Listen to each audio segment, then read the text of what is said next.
Friends, good evening. నేను మీకు కథ చెప్తూ ఉన్నాను కదా, ప్రతిరోజు కూడా ఈనాడు మ్యాగజైన్లో ఉన్నటువంటి కథలు బాగున్నవన్నీ కూడా వీడియో అప్లోడ్ చేస్తున్నాను. ఇవాళ కూడా నేను మీకు ఒక కథ చెప్పబోతున్నాను. ఈ కథను రాసిన వారు కేవి సుమలత గారు.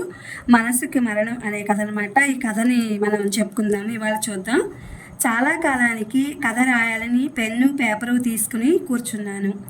రాయాలన్న కోరిక బలంగా ఉంది, కానీ ఎలా మొదలు పెట్టాలో ఎక్కడ ఆపాలో తెలియడం లేదు. గుండె నిండిన వ్యధ తీరాలంటే పెన్ను కదలాలి. ఊహ తెలిసిన నాటి నుండి నా మనసులోని కష్టం సుఖం తెల్ల కాగితానికి తెలిసినంత బాగా ఎవరికీ తెలియదేమో. కోటి ఆశలతో కాకపోయినా సగటు ఆడపిల్లల అత్తగారింట్లో అడుగు పెట్టాను. అడుగడుగున ఆడబడుచుల ఆంక్షలు, అత్తమామల అధికారాలు ఇవన్నీ చాలవన్నట్లు భర్త నిరంకుశ ప్రవర్తన, పనివాళ్ల ముందు బంధువుల ముందు అవమానించడం. ఈ కాలంలో కూడా ఇలాంటి వ్యక్తులు ఉన్నారా అని ఆశ్చర్యం కలిగేది. నా దురదృష్టానికి నన్ను నేను నిందించుకుని కాల ప్రవాహంలో జీవన పయనం సాగించాను. మనిషిగా నాకంటూ ఒక వ్యక్తిత్వం ఉందని మర్చిపోయాను.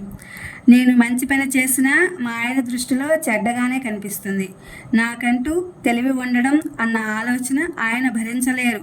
తెలివితేటలు లేని దద్దమ్మగా కనిపిస్తూ ఆయనతో నాకు ఏమీ తెలియదు, మీరు చెప్తేనే నాకు తెలుస్తుంది, మీ మాటే నాకు వేదం అంటూ ఉంటే మా ఆయన ముఖం వెలిగిపోయేది.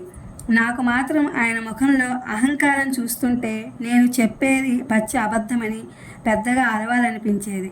కానీ దాని పర్యవసానం తెలుసు కాబట్టి మౌనం వహించేదాన్ని.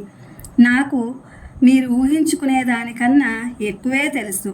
నాకంటూ కొన్ని కోరికలు ఉన్నాయి, కొన్ని ఆశలు ఉన్నాయి, ఆశయాలు ఉన్నాయి అని నోరు తెరిచి చెప్పే అవకాశం ఎప్పుడూ రాలేదు అనే కన్నా వచ్చినా నేను విఫలం అయ్యాననడం సబబుగా ఉంటుంది. ఏదైనా చెప్పాలని నోరు తెరిస్తే చెప్పావులే, నువ్వు చెప్పేంత కింద స్థాయిలో నేను లేను, నీ పుట్టింటి ధ్యాస తప్ప మొగుడికి తరపు వాళ్ళ మీద పట్టింపు ఉందా అని పెద్ద పెద్ద అరుపులు అరిచి మీదకు వచ్చేవారు. వాస్తవానికి నా పుట్టింటి వాళ్ళు ఆయనకి దడిసి ఏదైనా అవసరాలకు మాత్రమే వస్తారు. ఆయనతో మాట్లాడే సాహసం కూడా చేయరు. అయినా వాళ్ళని ఏదో ఒక రకంగా తిడుతూ నన్ను బాధ పెట్టడంలో పైశాచిక ఆనందాన్ని పొందుతారు. ఈయన భయంకరమైన గొంతుతో అరుస్తుంటే పిల్లలిద్దరూ భయపడిపోయి నా వెనక్కు వచ్చి దాక్కునేవారు. మా వారికి కుటుంబ అవసరాలు తీర్చడంతో మగవాడిగా ఆయన బాధ్యత తీరిపోయినట్లే ఫీల్ అయ్యేవారు. ఏనాడు పిల్లలను ప్రేమగా హక్కున చేర్చుకోవడం నేను చూడలేదు. అలా చేస్తే వాళ్ళు గారాబంతో చెడిపోతారని ఆయన దృఢ విశ్వాసం. పాపం తోటి పిల్లలు వాళ్ళ నాన్నలతో షికార్లకు వెళ్తుంటే పిల్లలిద్దరూ బిక్కమకంతో నన్ను చూసేవాళ్ళు. నాకు నా బాధ్యత రెట్టింపైనట్లు అనిపించేది. నేనే ఆదివారాలు పార్కులకి అప్పుడప్పుడు సినిమాలకి తీసుకెళ్లేదాన్ని. వాళ్ళే నా ప్రపంచంగా, నాకంటూ వేరే వ్యాపకం లేదన్నట్లుగా బతకడం మొదలుపెట్టాను. మా వారి నిరంకుశ ధోరణిని కూడా మనస్సుకు తీసుకోవడం మానేశాను. కాలం ఆయన అనుకున్న దురలవాట్ల ప్రభావంతో అనారోగ్యాలను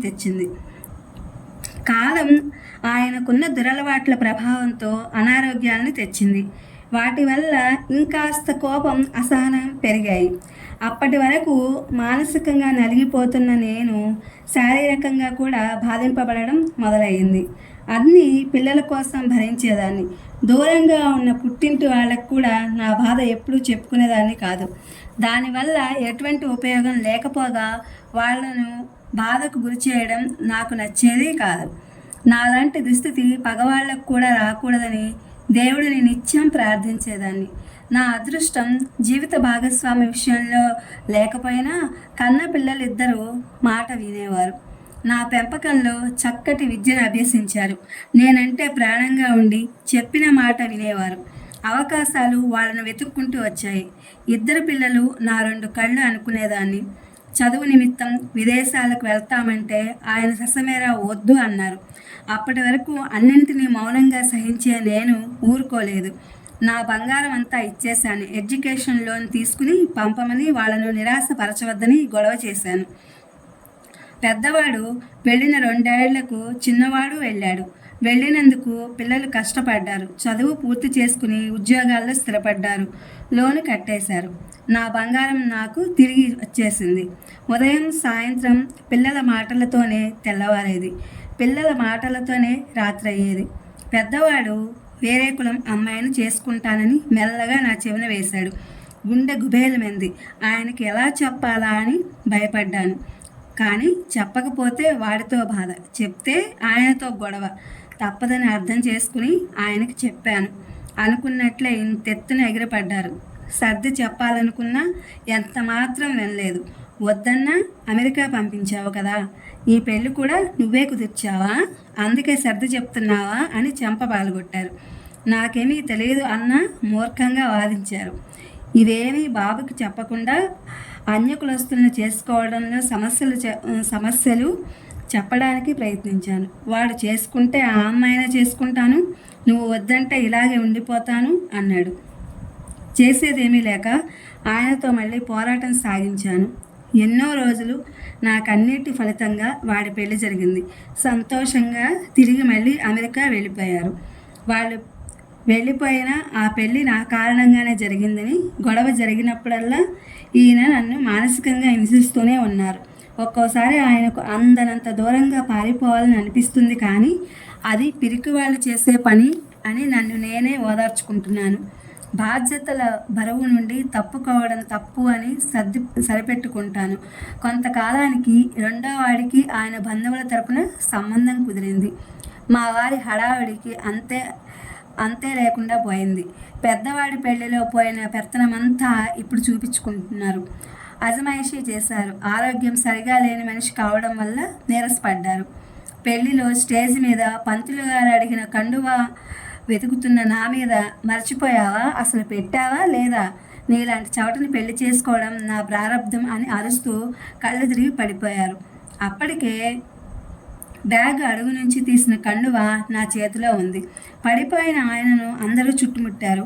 నాకు అంతమంది జనం మధ్యలో నన్ను తిట్టిన తిట్లతో భరించలేనంత అవమానంగా అనిపించింది. కానీ ఆయన పడిపోవడంతో అవన్నీ పక్కన పెట్టి ఆయన్ని పట్టుకున్నాను.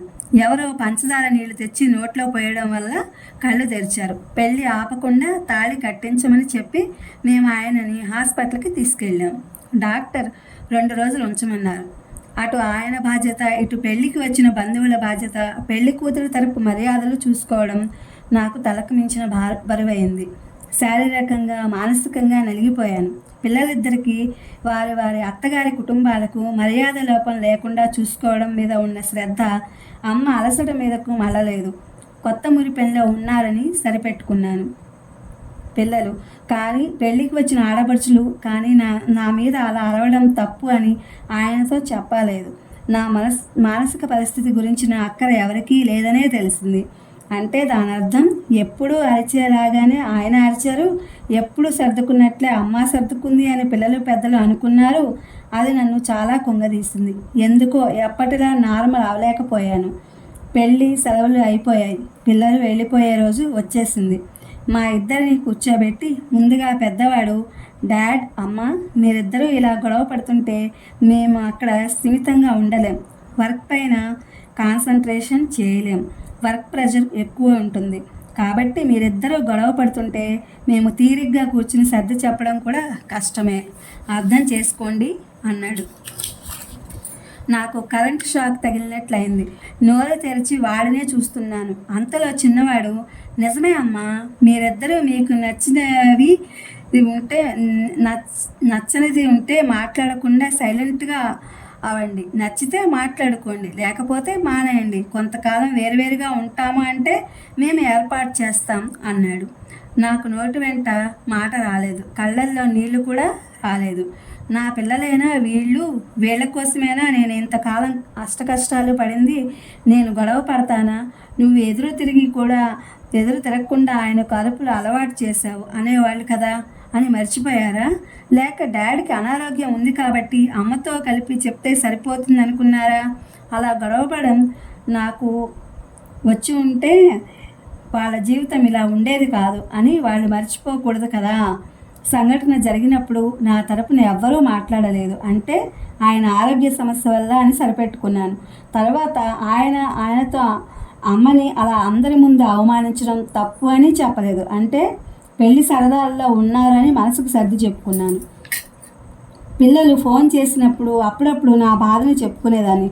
అలాంటివి చెప్పి మమ్మల్ని విసిగించొద్దు అని నాకు పరోక్షంగా చెప్పినట్లుగా కూడా అనిపించింది. అంటే వీళ్ళ కోసం ఇన్నాళ్ళు నేను నా మనసును చంపుకుని బతికిన బతుక్కి అర్థం లేదు అని స్పష్టమైంది. ఇక నాకు వాళ్ళు మాట్లాడిన మిగిలిన అప్పగింతలు వినాలనిపించలేదు. కుటుంబం బాధ్యతలు అంటే కనీస అవసరాలకు సంబంధించి ఆయనకి నచ్చినవి తీసుకునొచ్చి మీకు లోటు లేకుండా చేశాను అని ఆయన నిర్వచనం ఇచ్చారు.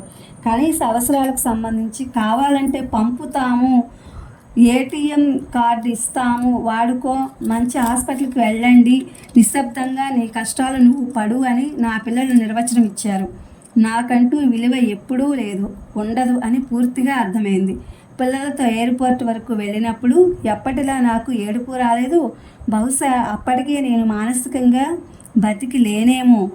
ఎందుకో నా ఫీలింగ్స్ పేపర్తో పంచుకోవాలని ఈ కథ మొదలుపెట్టాను.